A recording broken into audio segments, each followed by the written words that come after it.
Police তার মতন কাজ করবে, আইন আইনের মতন চলবে। আগে শাসকের আইন চলতো বলে উনি হয়তো ভেবেছিলেন উনি যা ইচ্ছে তাই করবেন, কিন্তু সময় বদলে গেছে, ওনার খেয়াল নেই। এখন কিন্তু এই সময় অনুযায়ী তাকে চলতে হবে, শুধু তাকে নয় সবাইকে চলতে হবে। পুলিশ যা ব্যবস্থা নেওয়ার নেবে এবং যথা সময় তাকে আসতে হবে। এখন লুকোনো পালানো এই সমস্তই চলবে, সব জায়গায় তাই চলছে। যুবরাজ থেকে আরম্ভ করে মহারাজ সব এই অবস্থা। সুতরাং যা হবার তাই হবে আগামী দিন। আরামবাগের প্রাক্তন তৃণমূল সাংসদ অপরূপা পোদ্দার মঙ্গলবার তার বাড়িতে এনআইএ পৌঁছয় এবং আপনারা জানেন তল্লাশি জিজ্ঞাসাবাদের পরে তার স্বামী সাকির আলীকে গ্রেফতার করা হয় এবং তারপরে মহিলা পুলিশ কর্মী তার উপরে চড়াও হয়েছিলেন অপরূপা পোদ্দার, ধাক্কা দিয়েছিলেন। সেই ঘটনায় বুধবার তাকে ডেকে পাঠানো হয়েছিল শ্রীরামপুর থানায়। হাজিরা তিনি দেননি, সময় চেয়েছিলেন। আজ কিন্তু কিছুক্ষণ আগেই অপরূপা পোদ্দার তিনি পৌঁছে গিয়েছেন শ্রীরামপুর থানায়।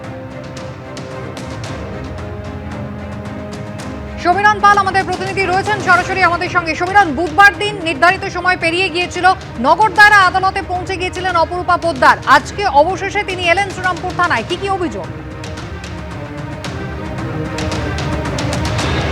কুসুমিতা, অবশেষে ঠিক 11:50 নাগাদ কেএমসার স্ট্রিট ধরে তিনি আসেন। একেবারে আইনজীবীর পোশাক পরে আরামবাগের প্রাক্তন তৃণমূল সাংসদ অপরূপা পোদ্দার এবং তার সঙ্গে তার আইনজীবী ছিলেন। একেবারে কেএমসার স্ট্রিট ধরে তিনি পায়ে হেঁটে এসে পৌঁছন। ক্যামেরাম্যান দিব্যেন্দু সিংহ তোমাকে দেখাচ্ছে যে কেএমসার স্ট্রিট, সেখান থেকে পুলিশের পক্ষ থেকে এবং কেন্দ্রীয় বাহিনীর পক্ষ থেকে প্রচুর পুলিশ মোতায়েন করা হয়েছিল যে আজকে যে প্রাক্তন তৃণমূল সাংসদ তিনি আসবেন, যেহেতু থানায় তাকে 12টা নাগাদ হাজির হতে বলা হয়েছিল। কিন্তু তিনি একেবারে সরাসরি পায়ে হেঁটে কেএমসার স্ট্রিট ধরে আইনজীবীর পোশাকে তিনি এসে পৌঁছন থানায় এবং সেখানে পুলিশ আধিকারিকরা অপেক্ষা করছিলেন। এবং এই মুহূর্তে দিব্যেন্দু তোমাকে ছবিটা দেখাচ্ছে যে থানার ভেতরে প্রবেশ করেছেন, তার জিজ্ঞাসাবাদ পর্ব শুরু হয়েছে। তুমি জানো যে গত মঙ্গলবার এনআইএর আধিকারিকরা তারা তল্লাশিতে আসেন তার রিস্টার বাড়িতে, এবং যে রিস্টার বাড়িটি শ্রীরামপুর থানার অন্তর্গত। 2023-এ রামনবমীর মিছিলে যে হামলার ঘটনা ঘটেছিল এবং তাতে নেতৃত্ব দিয়েছিলেন তার স্বামী তৃণমূল নেতা সাকির আলী।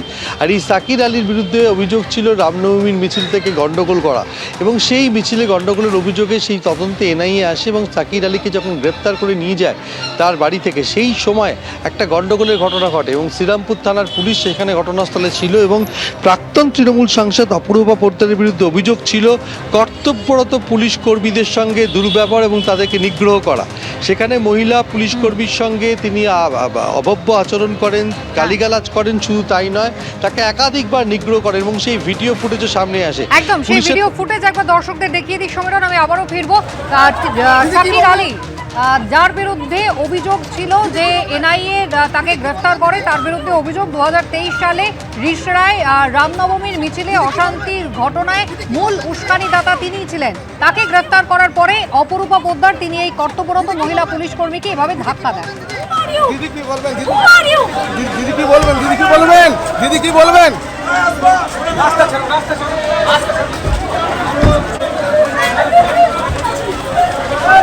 দিদি কি বলবেন? দিদি কি বলবেন? দিদি কি বলবেন? দিদি দিদি কি বলবেন? দিদি কি বলবেন? দিদি কি বলবেন? দিদি দিদি কি বলবেন? দিদি এবিপি আনন্দ এগিয়ে থাকে, এগিয়ে রাখে।